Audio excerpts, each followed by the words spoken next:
I've been accused by certain sections of, journalists and media saying that, why is feminism for you limited to, drinking and making these, choices, bold choices? Why are your characters not working? Say, why don't they have a career? Sure. So my answer to them is that, when I place my character in a city like Amritsar, I cannot, just because I need to fulfill your need and your definition of a career woman, I can't create an MNC there. Look at the society that she's in right now. Look at the she's in a very conservative society in Sure. which the fact that she is unapologetic about her sexual desire or her choice of partner or her absolute disregard of convention just because people are telling her to do something. No, she wants to exercise her mind. In ManMarziyaan, I felt, why do I want to tell the story? I wanted to tell the story to kind of capture the way we define love, or we like redefine love, or we experience love. The way romance has been depicted in Bollywood was very unsatisfactory for me as somebody who's grown up now in this um, social environment where it's so hard to be in love.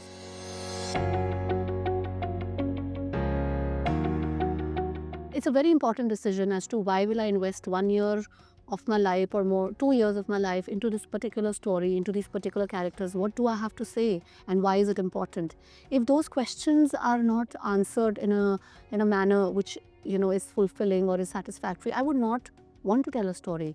Um, for example, in ManMarziyaan, I felt, why do I want to tell the story? I wanted to tell the story to kind of capture the way we define love, or we like redefine love, or we experience love. There's always been a definition, and there's always been uh, a wave that we've looked at love and romance in Bollywood, Yeah. for example, especially in Bollywood. Yeah. And we as Indians, and we as we depend heavily on Bollywood for defining so many things for us, be it romance, be it weddings, be it celebrations, be it emotions. We engage emotionally with the films and with our characters. And the way romance has been depicted in Bollywood was very unsatisfactory for me as somebody who's grown up now in this um, social environment where it's so hard to be in love. And ultimately we're all looking for that one happily ever after relationship, but you don't have time, patience, or perhaps the conditions for it. So how does one be in it and be out of it? Sure. So those were some very important questions that I myself was also, there was a phase in my life that I was struggling with, and I wanted to kind of put it out there and say that, I mean, are you guys also going through the same thing? Because it's not perfect, it's really messy. Yeah.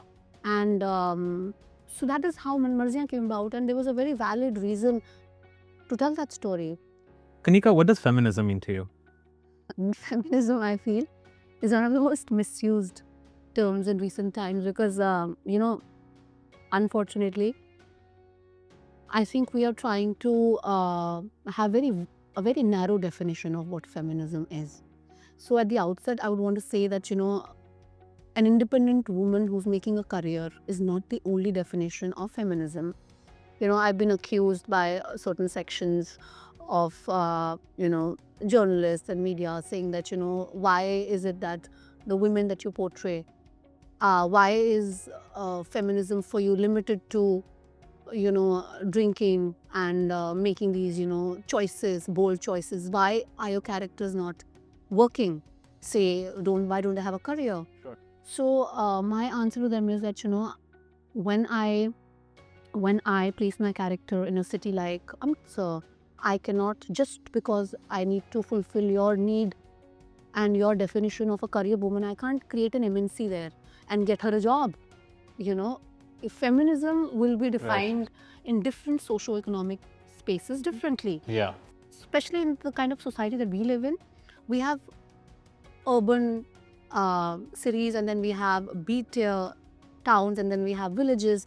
And this ability to make choices, and this will change.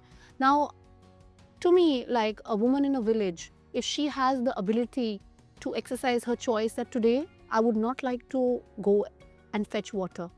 Today I'd like to, do something else, and somebody else can go and, fetch water. I think that's, if she has the freedom to do that, or if she says that, today I'd rather take a day off and spend it on myself and not be, doing all the house chores all by myself, to be able to express that perhaps she wants to kind of pursue a hobby. I think that's huge. These are very Sure. trivial things for us, but Sure. it is such a vast idea and such a vast concept that we cannot have a narrow definition for it. Coming to my characters, like the problem that some people had with Mukku in Kedarnath. first I'll talk about Rumi in ManMarziyaan. A problem with Rumi they had was that, why doesn't Rumi have a career? Why is a modern woman defined only by the choices that she's making, and she's going out drinking, and she's... So my answer is that look at the society that she's in right now. Look at she's in a very conservative society. Sure. In which the fact that she is unapologetic about her sexual desire or her choice of partner or her absolute disregard of convention just because people are telling her to do something. No, she wants to exercise her mind. Rumi wants to be able to follow her heart. She wants to make her own choices. She wants to marry for love, and if it's not working out, she's okay to take a decision and then get married without any love.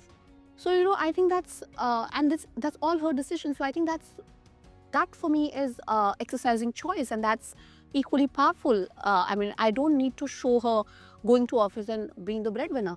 Having said that, I also pointed out to a few people who had the problem with Rumi, being at home. But she's not at home, she works in her father's shop.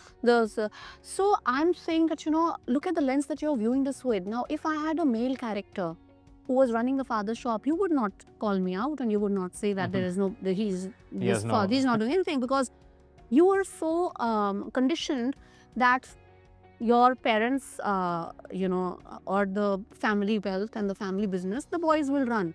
What is the problem with a girl running it? Why can you not? Because we've not underlined it. We've not underlined it because it's a given thing. Even Supreme Court, even the law today identifies that, a woman, the girl child or the daughter of the family has an equal right on inheritance, wealth, property, family business. How can you disregard the fact that Rumi goes to the shop, opens the shop every day, sits there, deals with the customers? You did not see any of it because you are not acknowledging that she is running the family business. Now, a girl running her family business in a town like Amritsar, I think it's pretty, empowering. I mean, she's not sitting at home. And so what, she's not going to an office because, firstly, what office should she go to? What should I create? Right. Why should I falsely create this whole thing of an empowered woman by creating another kind of a work environment which doesn't exist in that city? I told Madhur, I said, you could have afforded this when you were a new director, when you were a person who was sort of making page 3 because you were looking at page 3 people from outside. This woman has a heart. She has a reason for cheating on her husband. It's not just fulfilling her bodily need, Sure. which is how we see. We assume it's that. Then came the sort of 80s and the 90s where it became all about You're either Pativrata or you're... or you're a slut supreme. Exactly.